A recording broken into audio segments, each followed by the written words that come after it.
Hola, ¿qué tal? Muy buenas a todos y a todas los que nos estáis viendo y acompañándonos un mes más en este Entrevistando Hepatólogas. Ya sabéis que es una iniciativa del Grupo Español de Mujeres Hepatólogas para visibilizar a todas las mujeres que están cuidando de pacientes con enfermedades hepáticas. Da igual de dónde vengan, da igual los años que tengan, da igual cuánto tiempo lleven trabajando en esto. Queremos oír todas vuestras historias. Y hoy tengo el inmenso placer de contar con nosotros con la doctora Remedios Giner, que tiene, bueno, ahora nos lo va a contar a todos, tiene una trayectoria vital apasionante.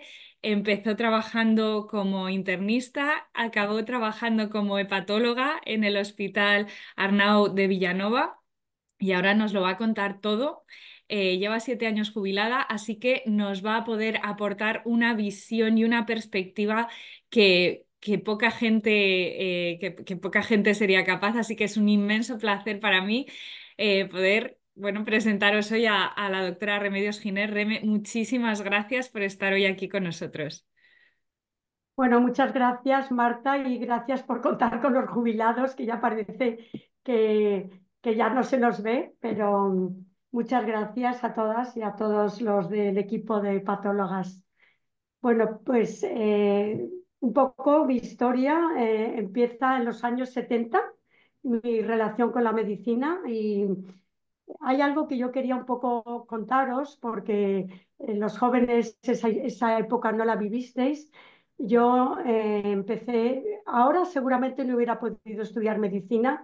En aquella época éramos 1500 en nuestro curso y no había números clausus, hacían falta médicos, pero estábamos en la dictadura y entonces nos pasábamos a partir de cuarto.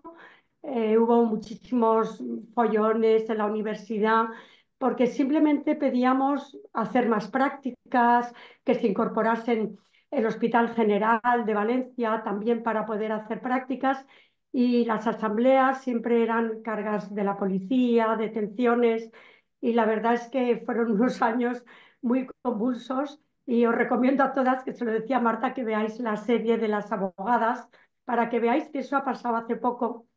Y bueno, yo acabé la carrera, empecé a trabajar en medicina interna, porque muchos hepatólogos de mi generación venimos de la medicina interna. Empecé a trabajar en medicina interna en el Hospital Arnau de Vilanova de Valencia.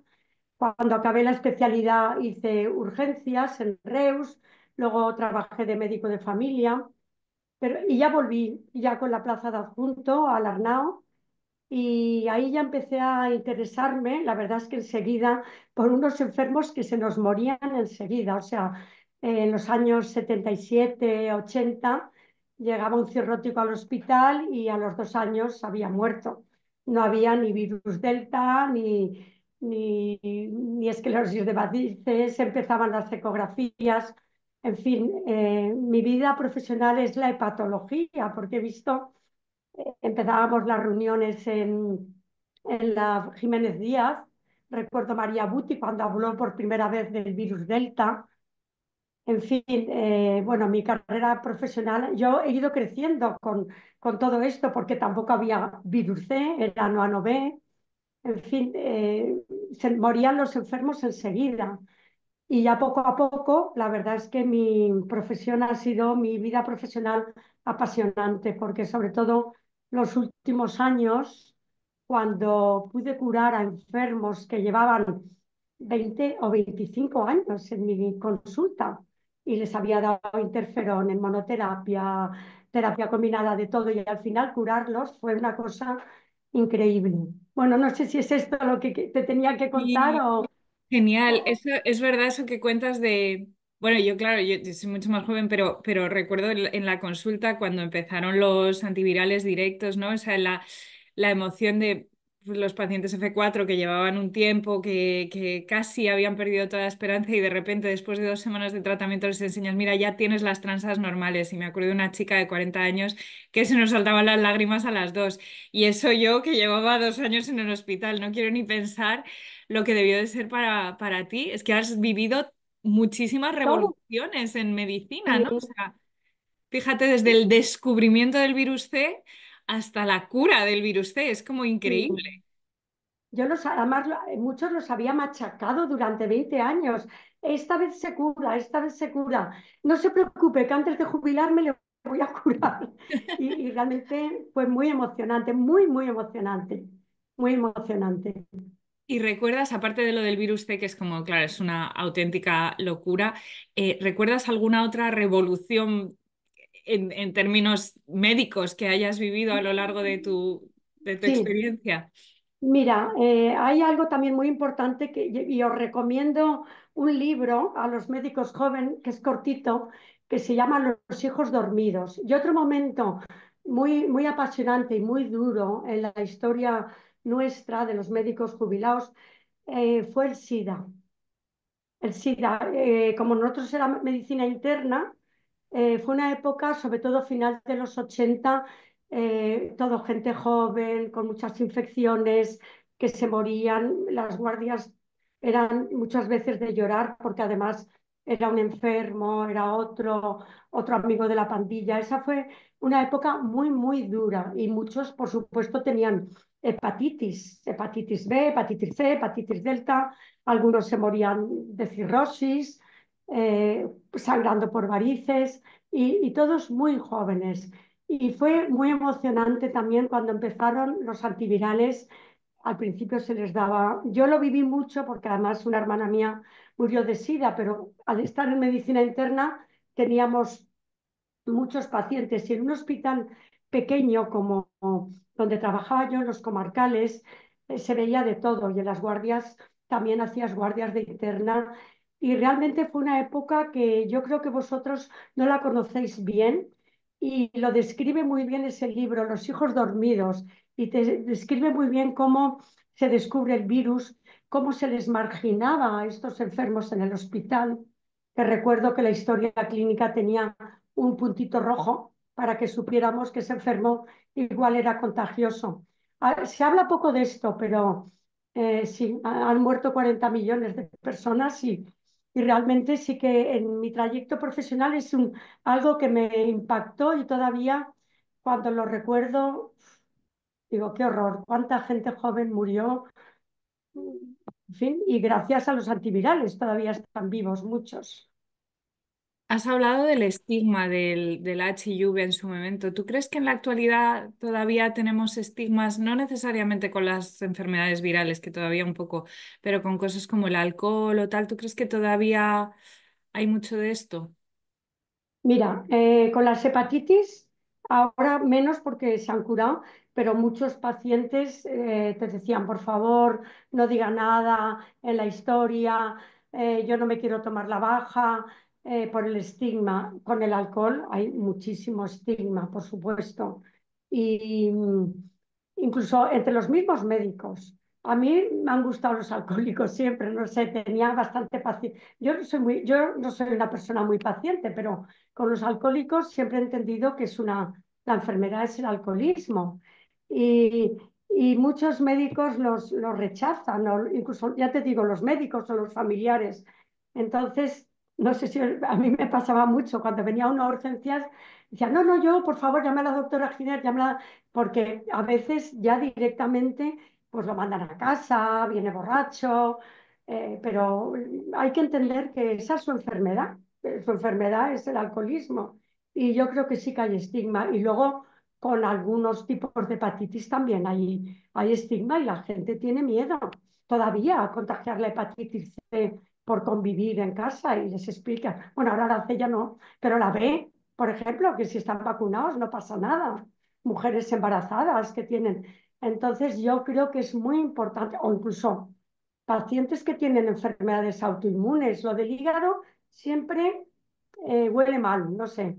Yo creo que está muy estigmatizado, no sé a ti qué te parecerá, pero yo creo que sí. Sí, yo creo que queda mucho trabajo por hacer y también, como tú dices, entre los médicos. Esto es, ah, es una enfermedad complicada, ¿no? El alcohol, pero bueno. Y oye, volviendo a tu formación como internista, esto me fascina. ¿Tú qué te ha aportado el ser internista y luego haber hecho familia? O sea, porque eso es algo que nosotras no tenemos, las más jóvenes, y yo creo que es enriquecedor y valioso. Entonces, comparte un poquito cómo te ha enriquecido eso, cómo te ha hecho mejor médico. Pues mira, cuando estuve pensando en esta charla, en esta conversación, una de las cosas que pensé era recomendaros no olvidar la medicina interna.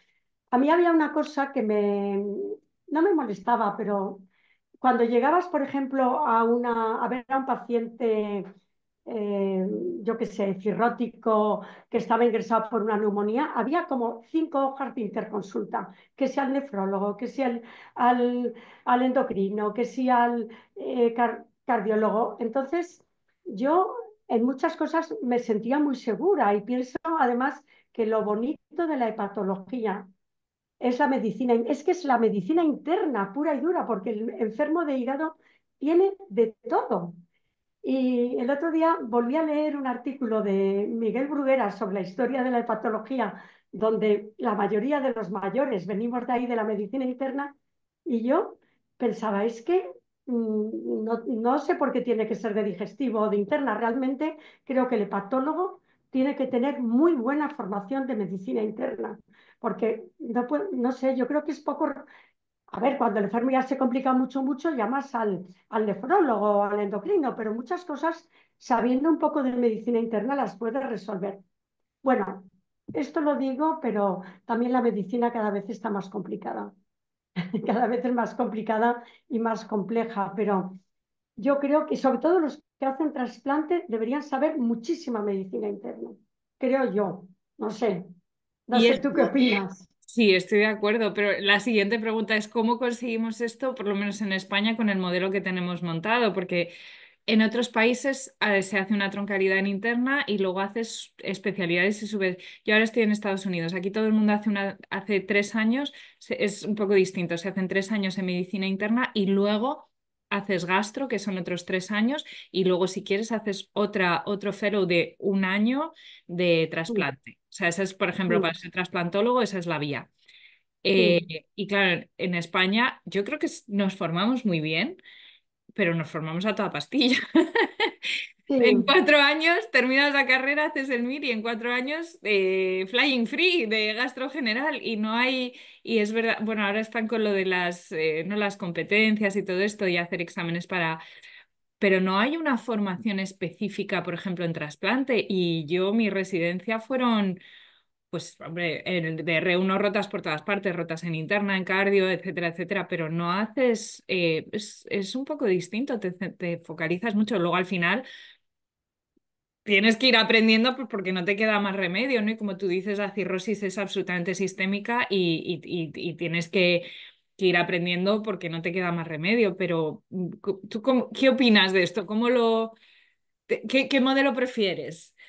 a ver, yo veo que también hay diferencia entre los médicos que trabajan en hospitales que se forman en un hospital tipo la FE, en un hospital de estos de primer nivel, al que se forma en un comarcal, que a veces nos creemos que es mejor una cosa u otra. Yo creo que si te formas en un hospital comarcal o un poco más pequeño, entre que tienes que hacer las guardias de medicina interna, que yo creo que eso se debería hacer porque eh, haces un primer año y en la guardia se aprende mucho. Y yo creo que periódicamente tampoco está mal hacer un rotatorio, decir, bueno, pues me voy 3 o 4 meses al servicio de medicina interna a aprender unas cosas. Es que es la base. Y yo creo que además es coste-beneficio, porque significa que el paciente te lo puedes manejar tú solo mejor y no tienen que estar yendo 4 especialistas a darle seguril, a lo mejor por una insuficiencia cardíaca o dioxina. Bueno, ya no sé si será dioxina y seguril, pero vamos, que no lo sé, yo lo veo difícil, pero el que quiera hacer medicina sabe que tiene que estar muchos años de preparación. Y yo creo que se debería hacer por lo menos 2 años de medicina interna, por lo menos, creo yo, ¿eh? Pero bueno, Y no ahora sé. que la medicina es cada vez más compleja, porque, vamos, no sé, estás 1 año haciendo otra cosa y de repente vuelves y dices, Dios mío, este concepto, Sí, yo qué sé, la insuficiencia cardíaca con fracción de eyección conservada, es como, no sé qué es esto es nuevo, esto me lo he perdido. O sea, esto he estado un año. O los respiratorios, ponerles los aparatos que les ponen ahora. Sí, yo me acuerdo, me fui a Inglaterra y a la vuelta de Inglaterra estaban todos los anticoagulantes nuevos. Digo, ¿pero qué es esto? ¿Qué es esto? No sé qué es, no sé cómo se pone, no sé cómo se maneja. Entonces, cuando cada vez hay más fármacos, más enfermedades, se sabe más hasta el último gen del no sé qué, vamos hacia la superespecialización. ¿Cómo se compagina el ser un buen generalista, que es importante, y el ser un buen especialista? Es un equilibrio complicado. Sí, pero yo creo que quizá en los equipos de patología debería haber como el hepatólogo más general. No sé, no todos, todos que estén totalmente, yo me dedico al autoinmune, LKM, o sea, pienso que habría como que dentro del grupo, o sea, que se valorase o que se potenciara un poco saber de todo. Yo también, por estar en un hospital pequeño, que éramos solo dos hepatólogas, hacíamos de todo. Es que incluso, y luego también tuvimos en el hospital la suerte que era un hospital que empezaba con, es muy importante hacer muy buenos equipos, con un equipo de rayos joven, fenomenal, y éramos como muy lanzados. Y entonces te atrevías, por una parte, a tratar tumores hepáticos, pero tenías que estar también sabiendo un poco de todo, porque éramos dos.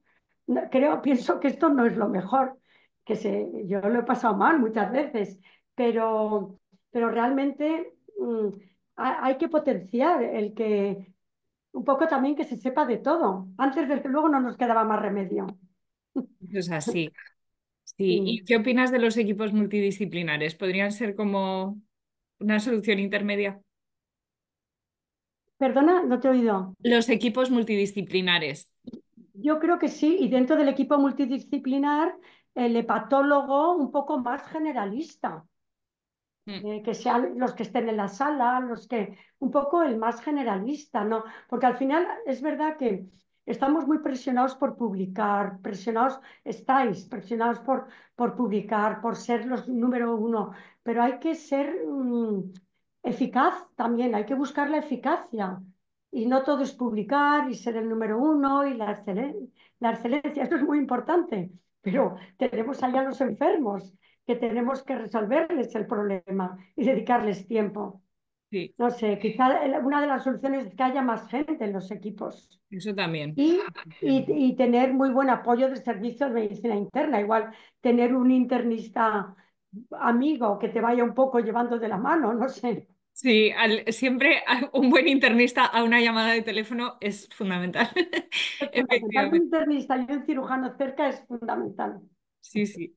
Me ha gustado mucho, has hablado de las diferencias de hospital grande versus hospital pequeño. Cada uno es evidente que tiene sus ventajas y sus inconvenientes. ¿Tú siempre has estado en hospitales más bien pequeños? Sí, siempre he estado en el Arnau de Vilanova, que me parece un poco que es parecido al tuyo, ¿no? Al de Infanta Cristina, es un El hospital Infante Elena, sí, el Infante Elena es chiquitito. eh, es un hospital como de comarcal, ¿no? Que un poco hacéis de todo, que sois servicio digestivo o servicio de medicina interna vosotros. Estamos separados de medicina interna. Pero bueno, ¿sois un servicio de 10 médicos o cuántos Por más ahí, o menos? sí, creo que unos Sí, 12 pues más o es menos. como es ahora. Yo siempre he trabajado en hospital de este nivel, aunque ya te digo, estuve 2 meses, me fui a Chicago, a Northwestern a mirar, he ido al clinic. Y luego una de las cosas que a mí me ha dado satisfacción cuando he ido por ahí a hospitales de estos que me parecían que eran no va más, decía, bueno, pues no lo hago mal. O sea, Eso, el tener esa sensación de decir, no lo hago mal. O sea, eso. mira, fíjate, recuerdo cuando estuve en Northwestern, que hace veintitantos años, que era un poco cuando se empezaba a hablar de la hipertransaminasemia, de las enfermedades celíacas con hipertransaminasemia, vosotros ahora ya, pero eso se empezaba a hablar hace veintitantos años. Y recuerdo que yo había tenido algún caso y allí en una sesión clínica lo presentaban como algo eh, también novedoso, que no era frecuente diagnosticar una celiaquía por hipertransaminasemia. Y yo decía, bueno, pues eso yo en mi hospital también lo he visto. O sea, un poco, tenemos que, a mí me subía la autoestima un poco, siempre con mi humildad, pero veo que en cualquier sitio se puede hacer buena medicina. Sí, Trabajando en equipo y siendo lanzado, se puede hacer buena medicina.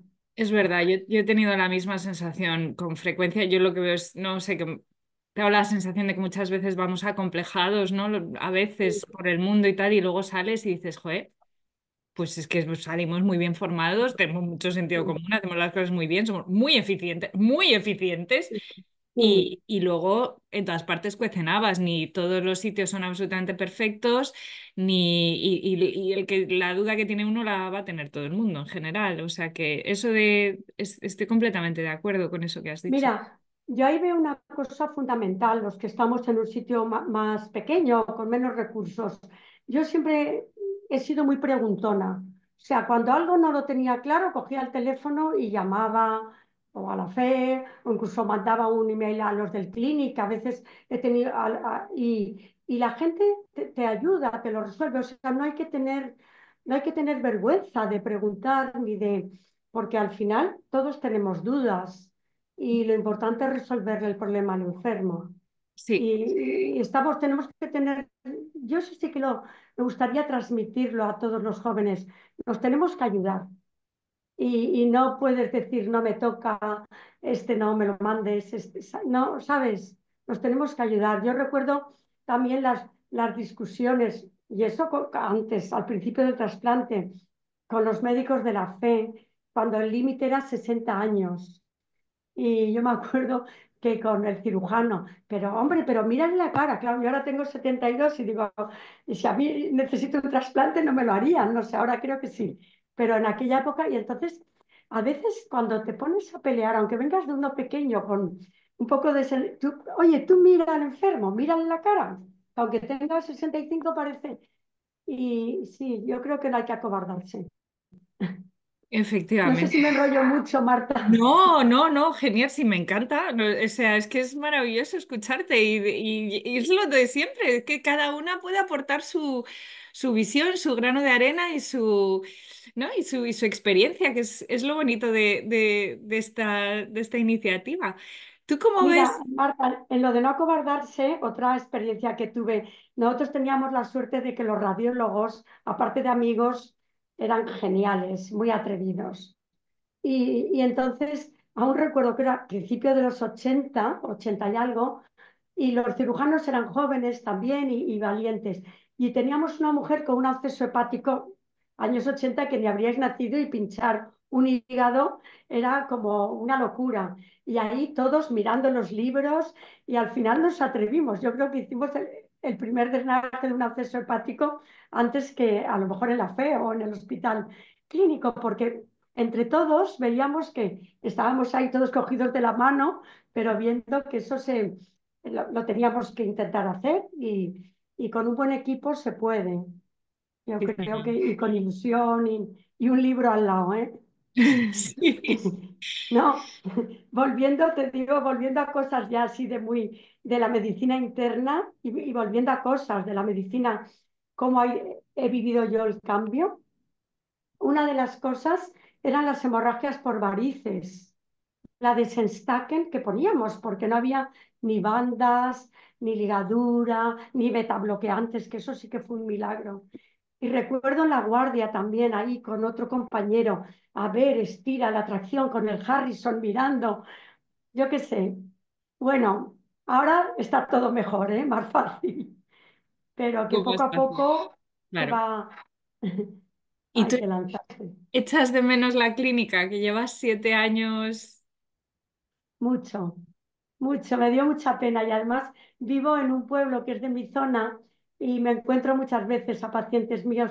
Al principio lo pasé fatal y dije, ¿yo para qué me he jubilado? Me jubilé un poco porque era la época que los médicos jóvenes estaban, uno se tenía que ir a no sé dónde, no tenían trabajo, les contrataban y dije, bueno, va, ya. Cuando llegó la carta me fui y lo echo mucho de menos. Y ahora lo que hago, o sea, estoy en una ONG, que no hago clínica, médicos del mundo, entonces es una medio clínica, o sea, lo que hago es acompaño a gente, a indigentes o gente sin papeles al médico. Entonces, como normalmente conozco a los médicos, pues un poco ayudo a que se les trate un poco mejor o que se les dé, a veces no entienden el idioma, les traduzco y es lo poco que hago, lo echo de menos. Pero bueno, al final nadie es imprescindible y hay muchas cosas que hacer O en sea la que vida. te jubilaste por generosidad hacia las generaciones más Bueno, jóvenes. sí, porque pensé que realmente antes o después me tenía que ir y sí, sí. Bueno, tampoco era, hice el gran sacrificio de mi vida. Tiene sus cosas muy positivas, pero dejar a los enfermos da pena. Fíjate, Sí, sí. qué Pero bueno, ahora maravilla. también aproveché y me dediqué mucho a ayudar a mis hijas con mis nietos. O sea, ya tenía nietos, me necesitaban, una vivía en Madrid, luego se fue a Estados Unidos también, como tú, y entonces les ayudaba un poco. No Me sé qué quedaba con los niños haríamos, para que ellas pudieran dormir. no sé qué haríamos sin vosotras, de verdad te lo digo. Esa es la otra conciliación. Yo sí, digo, casi me ocupaba más de mis nietos, o sea, estaba ahí. Pero bueno, Y me estabas comentando antes que hay muchas opciones, ¿no? De una vez te jubilas para... Mira, fíjate, mi madre tiene ahora 72 y la obligaron a... Ella no se quería jubilar bajo ningún concepto. Y además justo le coincidía cuando nosotros nos veníamos aquí a Estados Unidos, entonces era como demasiado cambio, demasiadas cosas a la vez y se ha buscado una privada. Ella está haciendo medicina de familia en una privada y está absolutamente feliz. Y muchas veces hemos hablado de, por lo menos para ella, es tener un propósito, ¿no? O sea, ella se veía muy perdida de decir, jo, es que he hecho medicina toda la vida, es lo que sé hacer, es lo que me encanta, es que lo disfruto y es mi propósito. O sea, su propósito de toda la vida siempre ha sido ayudar, a ayudar a los demás. Y de repente es como que le quitaban el suelo de debajo de los pies con todo lo que se le venía encima. Entonces, ese ha sido capaz bueno, pues de reinventarse y de encontrar otra vez su propósito. Y un poco lo que veníamos hablando tú y yo antes de empezar la entrevista, es que hay muchas opciones de volver a encontrar un propósito, ¿no? Después de la jubilación. Entonces, cuéntanos un poco de tu opinión. pues mira, yo antes o después te tienes que ir. eh, a, a los 65, a los 70, y te tienes que ir porque ya somos mayores. A mí también lo que quizá en medicina de familia es más fácil quedarse de médico de familia, ¿no? Pero yo, por ejemplo, la opción está de Médicos del Mundo, que lo que haces es primero hacer una valoración de la persona, que son gente que está en la calle, sin papeles, que necesitan ir al médico, o gente que vive en asentamientos. Entonces, ahí sí que puedes ayudar, hombre, no, yo no ejerzo la medicina con ellos, sino que yo les acompaño porque afortunadamente, por lo menos en la Comunidad Valenciana, todavía, y toco madera, todavía se les atiende y se les da enseguida la tarjeta sanitaria, aunque sean extranjeros, aunque sean ilegales, todo el mundo tiene derecho a la tarjeta sanitaria. Yo no sé si en Madrid pasa igual.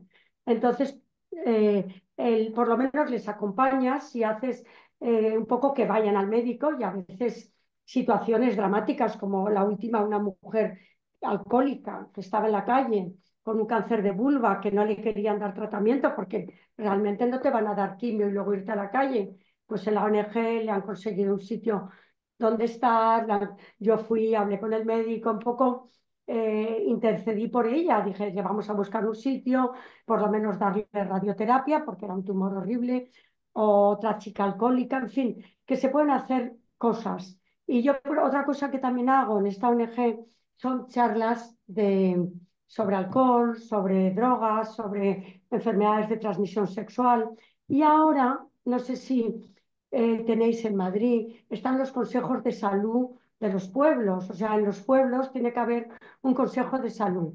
Y entonces me he metido en el consejo de salud de mi pueblo y estamos un poco diseñando un plan de salud para la población, donde yo me he metido también en el plan del alcoholismo. O sea, yo soy un poco con el tema del alcohol, que fue una cosa que pensé mucho antes de jubilarme. Dije, ahora hemos gastado millones con la hepatitis C y se nos están muriendo la gente joven de cirrosis por alcohol. Es que esto es un despropósito. Y entonces un poco estoy en ese tema, un poco queriendo pues meterme en la prevención, pero bueno, también, y luego hay otro mundo que es el mundo de la universidad. He vuelto a la universidad, he estudiado literatura, sigo con el inglés, historia. Ese también es un mundo atractivo porque encuentras gente de todo tipo, todos de nuestra edad, pero está muy bien. Volver a la universidad es otra cosa muy apetecible. Sí, mi madre se ha metido en uno de Y deporte, y deporte. eso, Hacer. mi madre se ha metido en uno de medicina legal y forense. Está ahí como CSI, viendo, les ponen el esqueleto para Sí, identificar si es hombre, si es mujer. Bueno, bueno, sí, está encantada. sí. Pues eso también hay muchas cosas para hacer y sobre todo intentar mantener y cuidar a los nietos. Y ahora estoy aquí en casa de mi suegra, que tiene casi 100 años, mi marido está con ella, los cuidados de la familia. Es otra cosa que también ahora la hago a gusto, no voy estresada, me puedo dedicar, somos muchos hermanos y entonces tenemos que ayudarnos. Sí. Fenomenal. Se nos está acabando el tiempo, aunque parezca mentira, y como siempre hago al final de todas estas entrevistas, te voy a pedir tres perlas de sabiduría para la gente que nos está escuchando. Tres Vale, consejos. bueno, me lo había pensado un poco. Una, la relación médico-enfermo. Eso es fundamental, mantener lo que he dicho antes de los alcohólicos que llegan a urgencias, que están mal, un poco que sepan que te pueden llamar cuando hay algún problema con tus enfermos. O sea, yo siempre, la relación médico-enfermo y nuestros enfermos son crónicos, creo que hay que cuidarla, no hay que decir, bueno, hoy lo ves tú, hoy. Eso me parece muy importante. La otra cosa, lo de la medicina interna, es fundamental. Luego, lo de preguntar, ser preguntón en los congresos, en cualquier sitio. Si no sabes algo, pregunta que alguien te lo resolverá. No tener miedo ni tener vergüenza. Y luego otra cosa muy importante que a mí me preocupa son los ambientes en el centro de trabajo. Intentar tener buen compañerismo con los compañeros, con el resto de los, un poco que haya buena unidad, ayudarse entre los compañeros. Eso creo que hay que cuidarlo, hay que cuidar las relaciones. Y tú que eres jefa, es algo que tienes que intentar promocionar dentro de tu equipo. Y Eso nada sí, más. siempre lo he intentado. He tenido la mejor maestra, que era María Delgado, ha sido una jefa increíble, que estoy intentando que se anime a participar. María, ahí te la suelto. Eh, y bueno, yo he aprendido muchísimo de ella y desde luego he hecho todo lo que ha estado en mi mano por, por ayudar a crear equipo. Reme, mil gracias, de verdad ha sido maravilloso, ha sido un placer tenerte, aprender de ti, compartir, escucharte, ver esta perspectiva, esta trayectoria, esta perspectiva histórica que has compartido con nosotros. A todas las demás, aquí os esperamos. Seguiré insistiendo, seguiré llamando. Decidme que sí, que es un café con una amiga y que de verdad que de todas las entrevistas se puede aprender, podemos inspirar a la gente, no os lo creéis, pero es verdad, podemos inspirar a la gente. Siempre va a haber alguien que se identifique con alguna de nosotras y que pueda aprender algo o decir, ah, pues mira, esto me lo llevo, esto lo puedo aplicar en mi práctica o esto no me lo había planteado o voy a explorar más cómo hacer esto que me interesa. Así que os animo a todas a que me digáis que sí. A todos los que nos escucháis, que esto se me ha olvidado decirlo, suscribíos al canal. Y nada, y seguimos en contacto y nos vamos viendo. Muchísimas gracias. Gracias a ti, Marta. Un beso. Y un beso a todas.